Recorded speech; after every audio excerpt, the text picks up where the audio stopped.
Max कुत्ता और whiskers बिल्ली ने दोस्ती का करार किया। मैक्स पीछा नहीं करेगा और व्हिस्कर्स उसका खाना नहीं गिराएगी। ये शांति ठीक 3 घंटे चली। फिर व्हिस्कर्स ने गलती से मैक्स की पसंदीदा स्क्वीकी टॉय को टॉयलेट में गिरा दिया।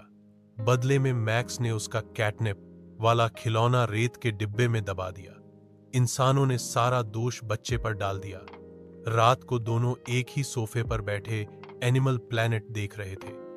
व्हिस्कर्स ने मैक्स के कान चाटे और मैक्स ने जोर से पात दिया।